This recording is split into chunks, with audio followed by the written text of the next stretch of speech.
I equate public education with America and all the values and the things that we hold dear. And so I think it is critical to come out and show that it's something that we need to focus on as a country. We have a lot of money in this country. Let us spend it on the things that matter most. If we don't do that, we're losing America. We can't sit back and think that the country will take care of itself. We've got to educate our young folks and let them understand the value of this country.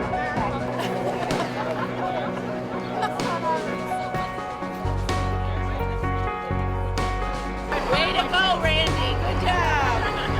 Just glad to be here with the entire state of Pennsylvania. I grew up in Pittsburgh. My father was a Pittsburgh school teacher. My sister teaches in the Pittsburgh area, so my whole family is part of bringing kids up in Pennsylvania, and what decisions they make here affects everybody.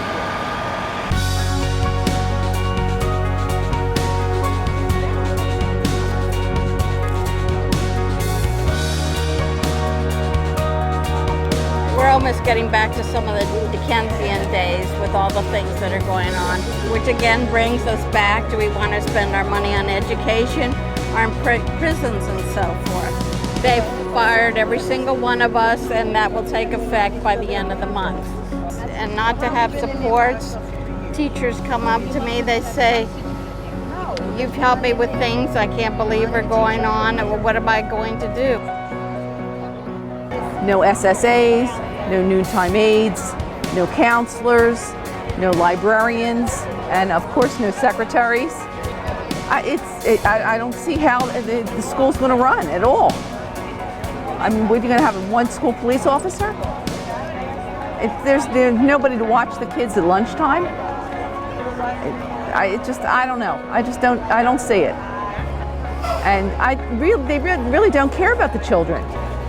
There's no care at all.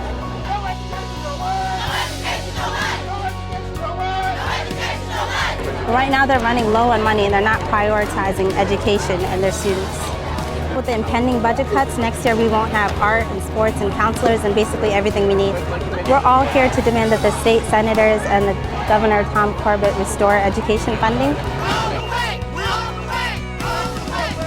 As I've seen a sea of teachers and kids and community activists, not just today, but every time I am in Pennsylvania, I ask you this: how is it, Governor, that our kids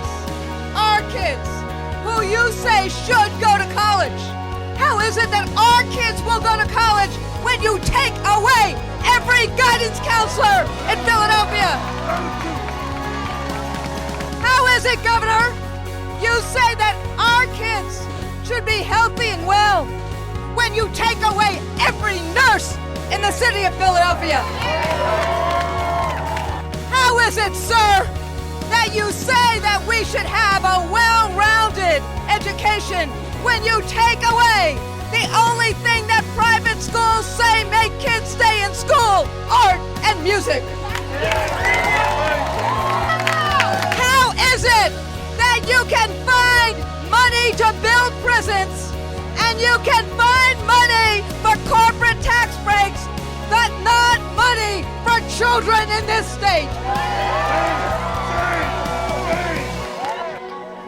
So if I sound mad, I am. But my anger means nothing if we don't together stand shoulder to shoulder with the people on this podium and say, we will not take it.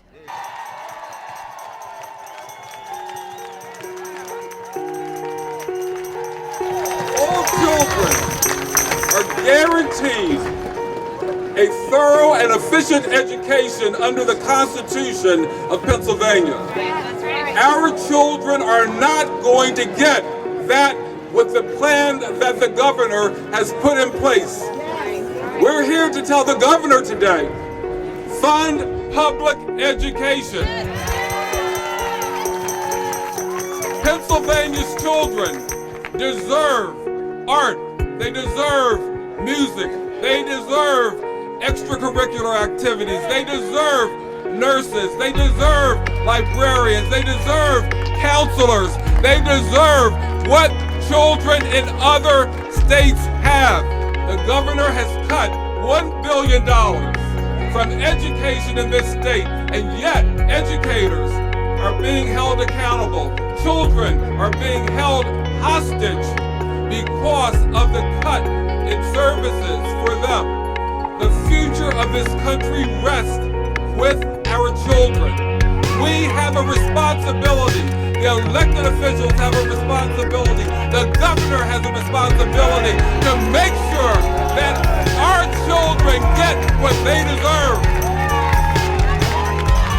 Don't leave here today without making sure that the governor gets that message. We need education funded, and we need it funded now. We will fight! We will fight! We will fight! I came down today because of my concern for education for our children. This is very important. The cuts that have caused so much devastation to our school district. Children are without the basic necessities that they really need and require to get their education. We're trying to start an outreach where we're getting the parents, the community. We want to have everybody at the table involved because this is a group and a village effort. So it can't be just the teachers working alone. We have to work in concert with the various community organizations. And that really is what has been successful throughout the country, because this is a fight that we have to fight. We have to be here for our children. We got to get more for our children. They are our future, and we need to help them and support them.